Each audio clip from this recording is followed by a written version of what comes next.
And good afternoon. I'm Trace Gallagher in for Martha McCallum, and this is the story. We are about to get an update directly from an official on the ground in Tucson as the search for Savannah Guthrie's mother, Nancy, intensifies in the face of reports swirling around a potential suspect. Now, the Pima County Sheriff releasing a statement saying, quoting here, no suspect or person of interest has been identified at this time, as they continue probing possible ransom notes and DNA evidence. The White House confirming that President Trump has spoken with Savannah Guthrie. Fabian Pacheco is chief of detectives at the Pima County Attorney's Office. He is standing by for us. But first, to the chief correspondent, Jonathan Hunt. He's live for us in Tucson with the very latest on the search. Jonathan. And Trace, we started to hear the speculation surrounding one particular name, who those speculators were saying might be being questioned as a suspect in this. Late last night, we avoided reporting that purely because at that point it was just exactly that, speculation. And this morning, in response to a slew of inquiries about that particular name, the Pima County Sheriff's Department behind me here put out a statement which read in part, while we appreciate the public's concern, the sharing of unverified accusations or false information is irresponsible and does not assist the investigation.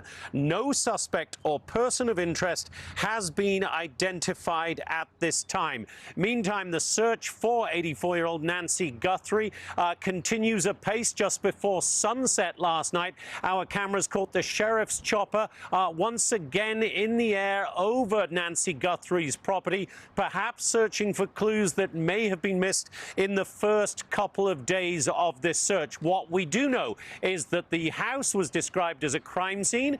We do know that there was blood, for instance, on the front entranceway of Nancy Guthrie's home. All the sheriff has confirmed is that they found what he called DNA evidence, and he said the only DNA match that they have so far found is to Nancy Guthrie herself. And a couple of points we should make here, Trace. One, if the Sheriff's Department has absolutely no idea who may have taken Nancy Guthrie and where she might be at this point, you could reasonably conclude that it would be normal to have teams of deputies out canvassing neighborhood after neighborhood in a search for her. We have not seen any evidence of teams doing that. Secondly, Trace, in these situations where there is a missing family member, you often get other family members coming out making public appeals. Please, if you are holding our loved one,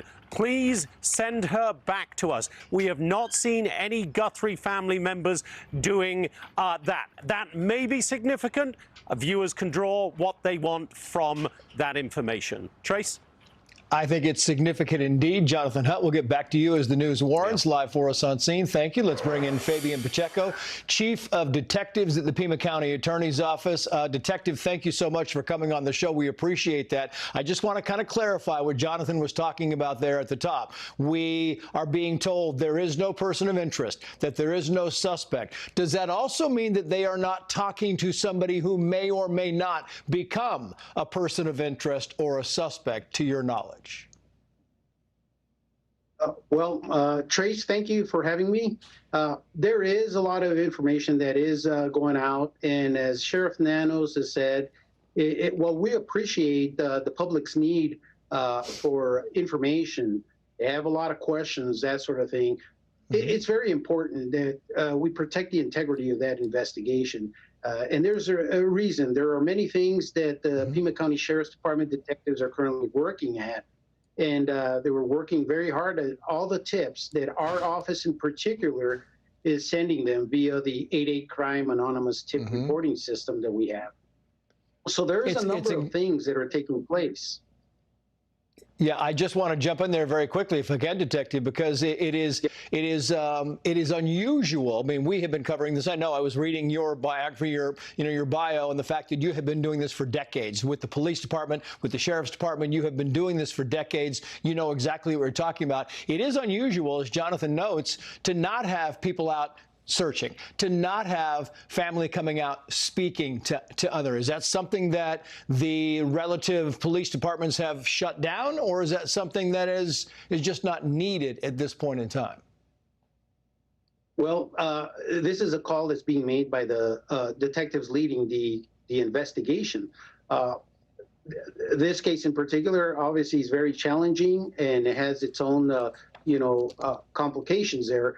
But it's a lot of information coming in, very high-profile case, as you're well aware, and there are decisions being made by those detectives leading the investigation on in which direction the investigation needs to go, based on the information they have, the leads they're following, the tips they are receiving, and those things that are taking place. But they are actively working and following up on a number of leads. I wonder what jumps out at you, Detective. I mean, you know, it's interesting that you have been doing this, we said, for decades. What about this investigation jumps out to you? What do you think is fascinating and what is baffling to you about this? Well, it is baffling. Nancy Guthrie, elderly, lives alone.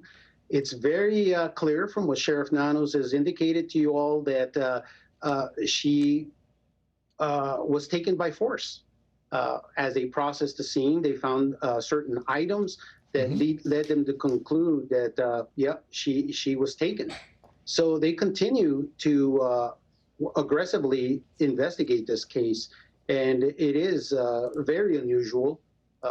It poses quite a bit of a challenge for them.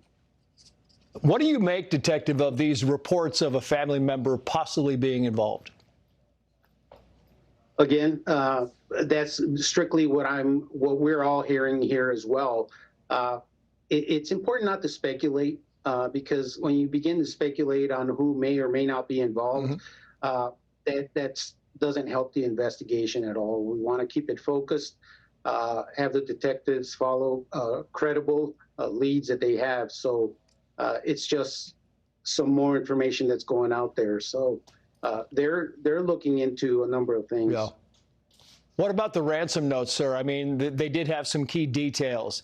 They sound like they were at least written by somebody with some kind of inside knowledge. That may or may not be the ransom, the legitimate ransom note, but it certainly is important. Do you agree?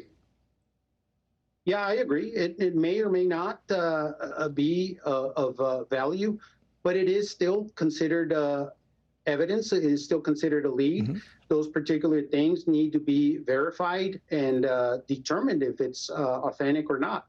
And a lot's going to be based on what exactly that note says and whether or not it matches up with what information the lead detectives have. You talk about the information that was in that note. Some of the information talked about some things inside the house. Is there anything that you know of, Detective, or have heard of that is missing from the house that might be key to this investigation? Again, not that I've heard of, but that is one aspect, an important aspect that detectives are tracking down at the moment. Yeah, I'm curious about this because they had a sheriff's helicopter that was kind of retracing a specific path, and I'm wondering why you have the sheriff's helicopters coming out and actually retracking a certain path. Is there something that you know of that might give us some information about why they would be doing that? There's nothing that I particularly know about, but it's not unusual to have air support come back and follow up on other areas that they may not have been able to adequately cover because maybe nighttime or other areas that, based on information they got, they might have to do another pass, they might do another check, but it's not unusual. The Sheriff's Department is really working hard, trying to be as thorough as they can, and with this very complex, difficult investigation. Chief of Detectives Fabian Pacheco, sir, thank you for your time. We appreciate it. Thank you, Trace.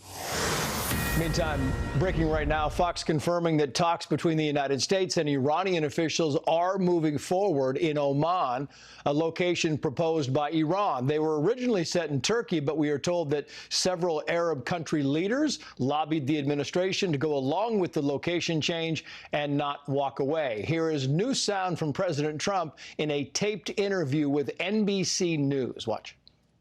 Should the supreme leader in Iran be worried right now?